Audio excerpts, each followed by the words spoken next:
सांसद और यहाँ के लोकल जो बीजेपी के नेता हैं, विधायक हैं, प्रत्याशी हैं, वो मौजूद हैं। उनकी तरफ से प्रधानमंत्री नरेंद्र मोदी का स्वागत किया जा रहा है। राम दरबार की तस्वीर प्रधानमंत्री नरेंद्र मोदी को भेंट की गई है। यहाँ पर तस्वीरें आप देखिए, हनुमान जी, लक्ष्मण, भगवान राम और माता सीता की ये तस्वीर प्रधानमंत्री को मूर्ति है, दरअसल ये भेंट की गई है राम दरबार की। और अवध जहां अयोध्या भी है, अवध जहां पर लखनऊ की सत्ता भी है, ये भेंट की जा रही है।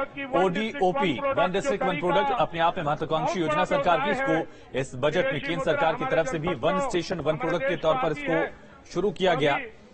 उसका एक जिलाध्यक्ष ने माननीय प्रधानमंत्री जी को भेंट किया गिफ्ट दरअसल प्रधानमंत्री को ओडीओपी का भी दिया गया है। और अवध में बीजेपी को पिछली बार अप्रत्याशित जीत मिली थी। यही वजह है कि प्रधानमंत्री नरेंद्र मोदी ने खुद अभी तीसरे चरण का चुनाव शुरू होने से पहले ही चौथे चरण के लिए बीजेपी जोर शोर से जुटी हुई है। चूंकि तीसरे और चौथे चरण के चुनाव में गैप बहुत कम है, इस वजह से भी प्रधानमंत्री और बीजेपी के तमाम दिग्गज नेता अवध में भी मोर्चा संभाल चुके हैं। अभी जो तीसरा चरण होना है, दरअसल वो बुंदेलखंड के सारे जिले हैं। 6 जिले जो हैं वो अवध के हैं, 6 जिले जो हैं वो पश्चिमी उत्तर प्रदेश के जो बचे हुए थे, मसलन हाथरस, इस तरह के जो जिले हैं, हाथरस के आसपास का कासगंज का जो इलाका है, वहां पर चुनाव होना है तीसरे चरण का।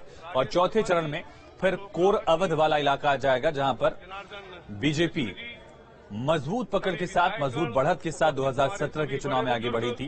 अब अवध का भी चुनाव रण जो है वो शुरू हो चुका है। प्रधानमंत्री नरेंद्र मोदी सीतापुर से अलग अलग जो मंडल के कार्यकर्ता हैं उनको भी साधेंगे। दरअसल सिर्फ सीतापुर की रैली में प्रधानमंत्री फिजिकली जरूर मौजूद हैं, लेकिन बाकी जो आसपास के जिले हैं, मसलन लखनऊ और आसपास के जिले, वहां पर भी वर्चुअल व्यवस्था की गई है ताकि प्रधानमंत्री नरेंद्र मोदी का जो संबोधन है वो बीजेपी के कार्यकर्ता सुन सके, देख सके। देखिए जो बीजेपी के यहाँ के नेता हैं उनसे किस तरह से प्रधानमंत्री बात कर रहे हैं।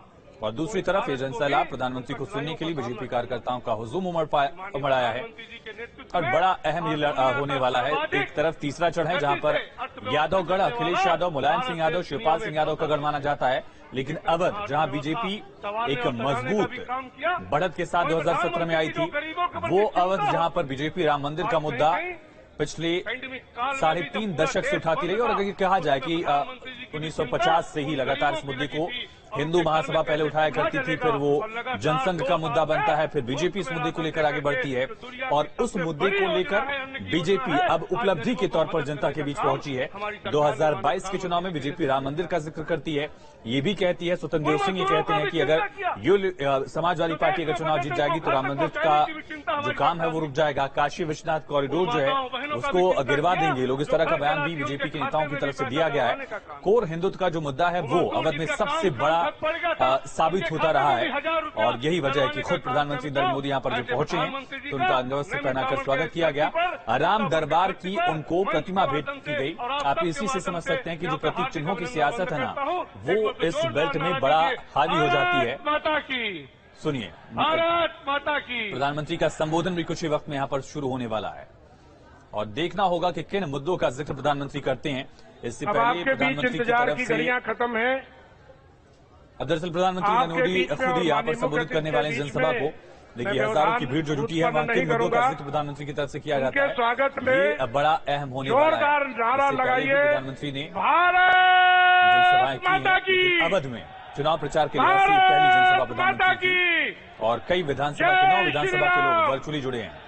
जय जय श्री राम।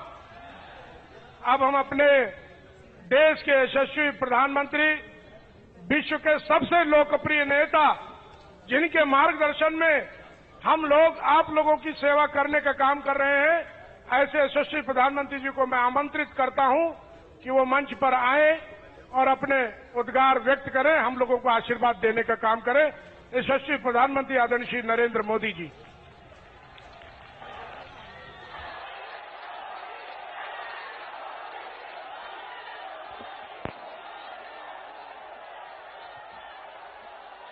भारत माता की, भारत माता की।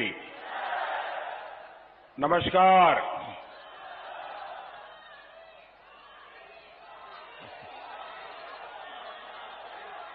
मैं देख रहा हूं मेरी नजर जहां पहुंच रही है उससे भी उस पार मैं इतना बड़ा जनसागर देख रहा हूं। आप इतनी बड़ी तादाद में हमें आशीर्वाद देने के लिए आए, मैं आपका बहुत बहुत आभारी हूं। और यहां तो मैं देख रहा हूं कर्टन के भी उस पीछे लोगों को तकलीफ हो रही, लेकिन खड़े हैं। ऋषियों मुनियों की तपोस्थली सीतापुर और आसपास से आए सभी भाइयों बहनों को मेरा सर झुका करके प्रणाम।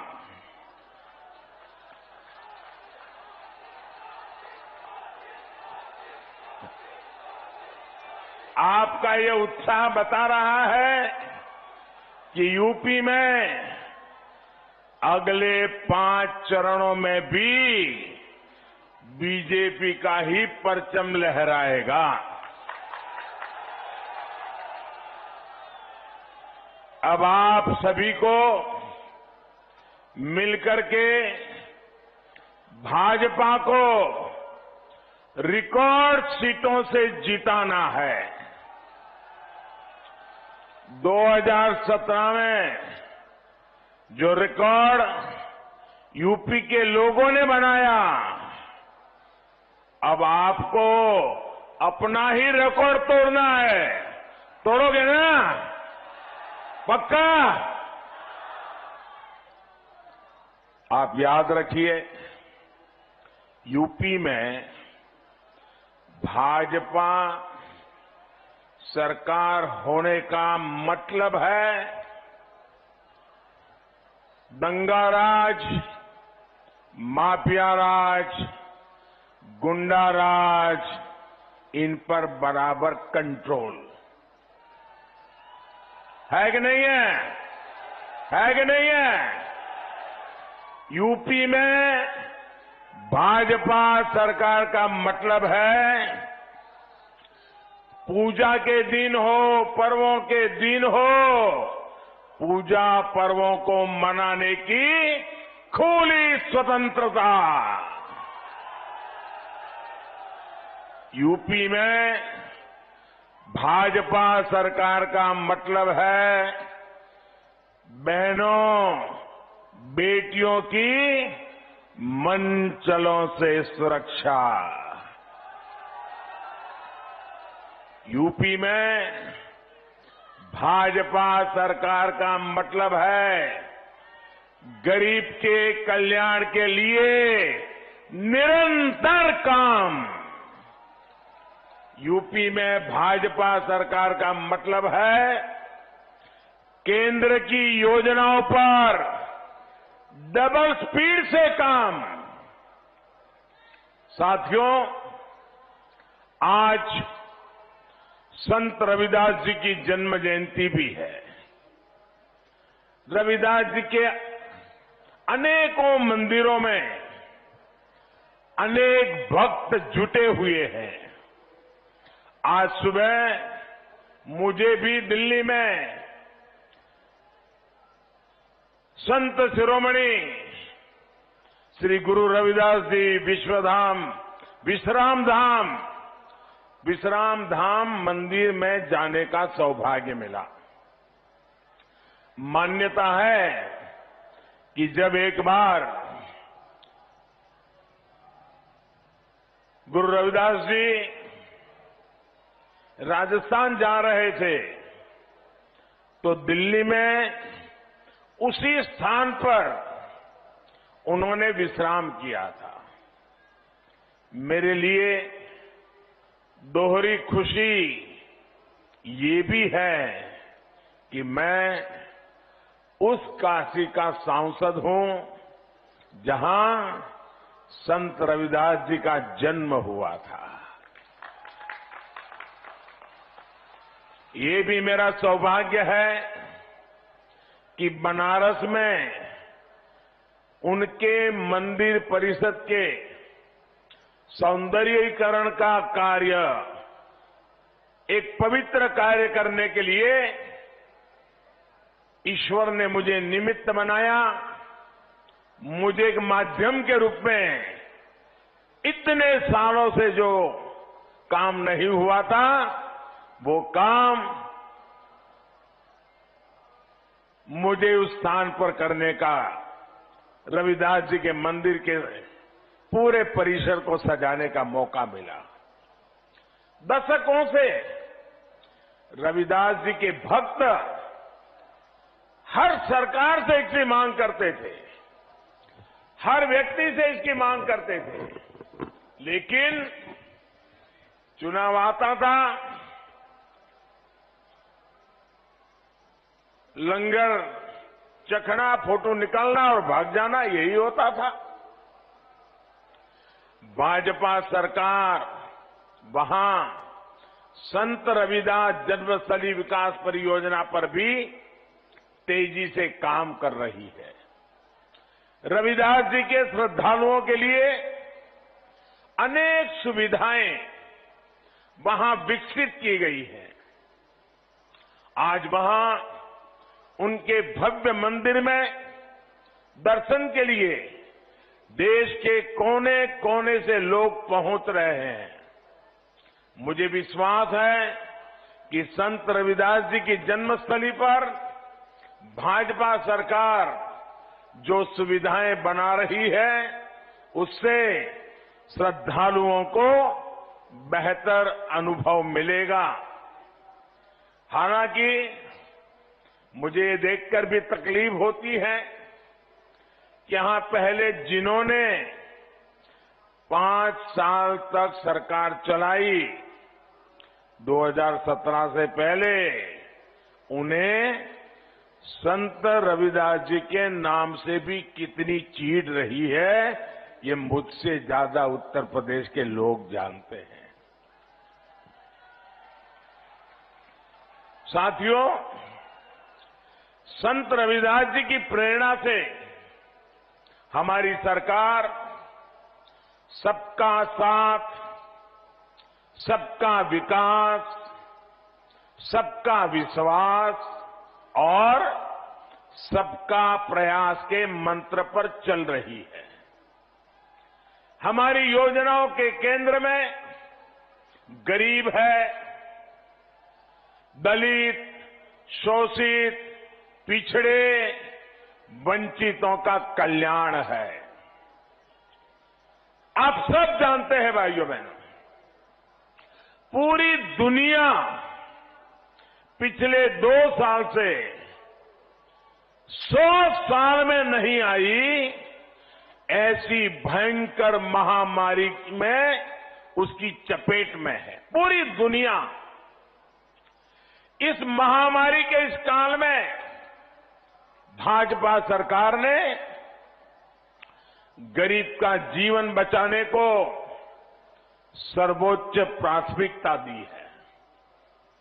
संत रविदास जी भी कह गए थे, और मैं जो रविदास जी जो कह के गए तो बताऊंगा, तो आपको भी विश्वास होगा कि हमारा काम करने का तरीका, हमारा काम करने की प्राथमिकता पूज्य संत रविदास जी ने जो सदियों पहले मार्गदर्शन किया था, उसी नक्शे कदम पर चलना किया है। संत रविदास जी ने क्या कहा था? संत रविदास जी ने कहा था, ऐसा चाहूं राज में, यानी मैं ऐसा राज चाहता हूं, ऐसा चाहूं राज में मिले सबन को अन्न, छोट बड़ो सब सम सबसे, छोट बड़ो सब सम बसे, रविदास रहे प्रसन्न। यानी मैं एक ऐसा राज चाहता हूं, रविदास जी ने कहा है, मैं एक ऐसा राज चाहता हूं जिसमें सभी को अन्न मिले, हर कोई एक समान समरस होकर रहे। इसी सोच के साथ यूपी के करोड़ों लोगों को करीब करीब 2 साल से मुफ्त राशन दिया जा रहा है।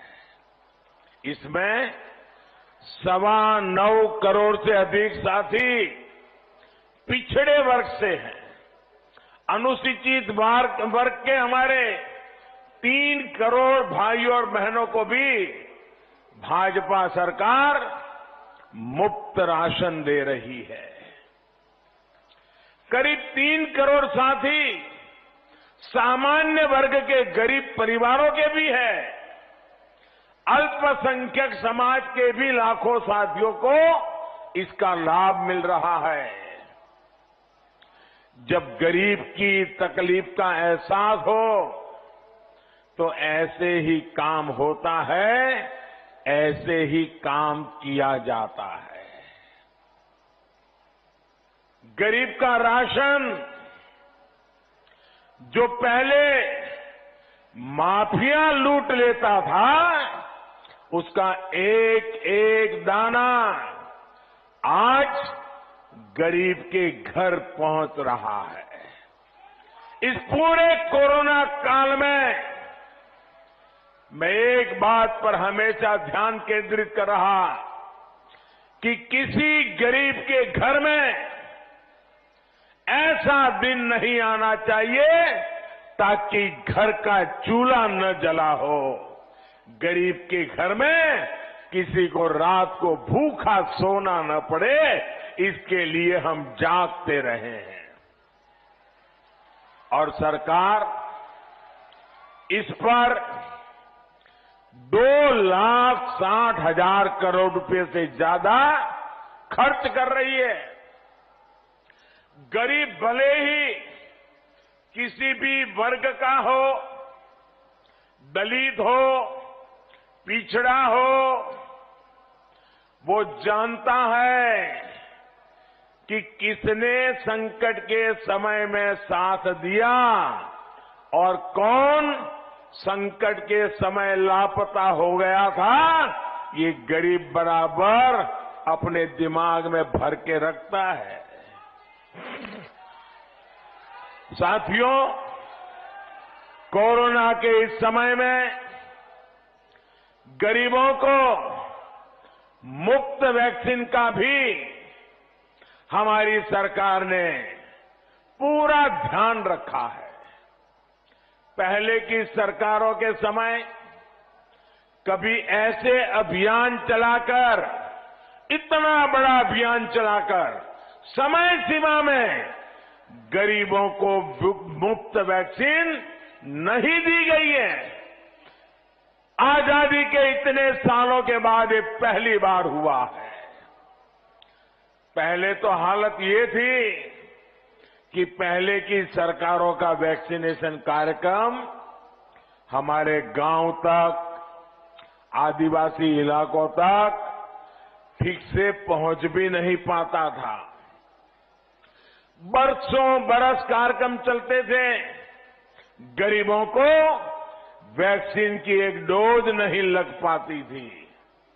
आज ये भाजपा सरकार है जो देश के कोने कोने में गरीब से गरीब को मुफ्त वैक्सीन लगवा रही है।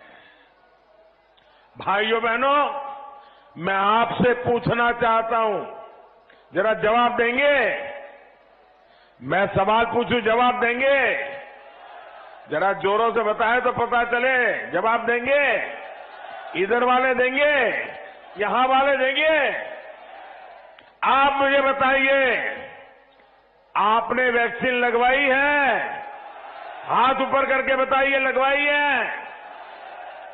आपको वैक्सीन के लिए एक पैसा भी खर्च करना पड़ा है?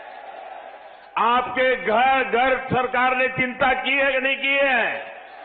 इतनी बड़ी महामारी में आपके परिवार के, आपके गांव को, लोगों की जिंदगी बचाने के लिए हमने जी जान लगा दी कि नहीं लगा दी? भाइयों बहनों, विदेशों में कोरोना का यही टीका बहुत ज्यादा कीमत पर लग रहा है, लेकिन भारत में भाजपा की सरकार हमारे लिए तिजोरी नहीं, मेरे देशवासियों की जिंदगी बहुत उत्तम है, कीमती है। तिजोरी खाली कर देंगे, लेकिन टीका घर घर पहुंचा के रहेंगे। ये काम हमने किया है। ये इसलिए क्योंकि हमें गरीब की, दलित की, हर पीड़ित, शोषित, वंचित की चिंता है, उसकी परवाह है। इस पर भी हमारी सरकार हजारों करोड़ रुपए खर्च कर रही है भाइयों बहनों, हजारों करोड़ रुपए।